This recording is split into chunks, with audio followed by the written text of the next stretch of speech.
One of my favorite softwares of all time is Sony Vegas, but it's no longer Sony Vegas. So what happened? Well, Sony had this software that a lot of video professionals and amateurs alike loved. It was called Sony Vegas. But if you notice here, they're pushing something called the Catalyst production suite. That's weird.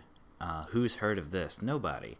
I've done some research on it. It looks alright. They've not sold me on it yet. So they've done some changes where it feels a little more like Premiere, which is not good for me.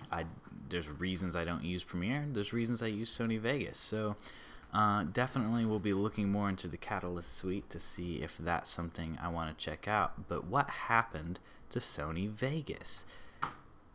Well, Magix, a German company that releases a lot of user-based programs that it was usually for less professional, more entry-level type audio and video editing and photo editing, bought Sony Vegas. And everyone was worried. Did they buy this to scrap it for parts? Did they buy this to just sell it at the same thing just for some quick cash?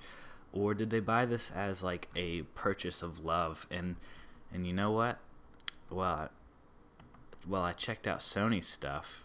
They'd made a lot of changes to how their production suite works, and it works more as a suite, and it works more as like a way that you can edit what multiple videographers bring in. You can edit how it works. It's like the way Photoshop works with photos. This is kind of how they're working with video. That's neat. It's a lot to look at with that, but Magix told me in their promotional video, not me personally, as I watched their video, that they have been listening to the community when it comes to Vegas Pro, which is amazing. I've never heard of that before. Vegas is an amazing software. All these softwares, really. I've worked with Movie Studio, Vegas, Acid Pro, and you know what? I haven't had a chance to work with all of these yet, but I would like to. And one of the reasons why I like it so much is because it's affordable. Well, the cool thing about Magix is they're keeping it affordable, and at the same time, they're improving it. Vegas 14 has just been released, and you know what their number one change is? Reliability. They say that Vegas crashes less, and that it's more stable, and it'll handle projects of a wider variety more stable.